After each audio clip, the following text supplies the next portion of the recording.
ஏத்திட்டானுங்களா? 20 ரூபாய் ஏத்திட்டாங்கடா. யார கேட்டா அவருக்கு இஷ்டத்துக்கு மாதத்துக்கு 4 வாட்டி ஏத்திட்டானுங்க. அத்தாத அமைதியாடா மச்சான், பால் விலை ஏறினா 1000 பேர் ஓட்டுக்கு வரான், பெட்ரோல் விலை ஏறினா 10,000 பேர் ஓட்டுக்கு வரான். ஆனா சரக்கு விலை ஏறினா மட்டும் ஒத்துட்டு கேக்குறது இல்ல. இனிமே நான் கேப்பேன்டா. பிறந்த குழந்தைக்கு பால் முக்கியம், வளர்ற குழந்தைக்கு சோறு முக்கியம். நம்மள மாதிரி பசங்களுக்கு பீரு தானே மச்சான் முக்கியம். 50 ரூபாய்க்கு இந்த பீரு இன்னைக்கு 160 ரூபாய்க்கு விக்கிறானுங்க. இதே மாதிரி சரக்கு விலை ஏத்தி ஏத்தி ஏத்தி நம்மள மாதிரி ஏழைகளுக்கு சரக்குன்ற எட்டாக்கணி ஆக்கிடுவானுங்க மச்சான் அந்த அரசியல்வாதிங்க. ஒரு போராட்டத்துக்கு அப்புறம் தான் சுதந்திரம், ஒரு புரட்சிக்கு அப்புறம் தான் ஜல்லிக்கட்டு.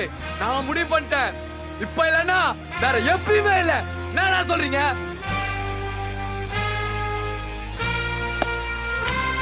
கூட்டுங்கடா மக்களை. இங்க என்னடா பண்ணிட்டு இருக்கீங்க? ஸ்கூல் முடிஞ்சு வரும்போது எங்க அம்மா காஞ்ச மிளகாய் என்ன செஞ்சு சார், அதான் கடை எங்க இதுன்னு பாத்துக்கிறோம். எந்த ஒயின் ஷாப்லடா காஞ்ச மிளகா வைக்கிறாங்க? படிக்கிற காஞ்ச மிளகா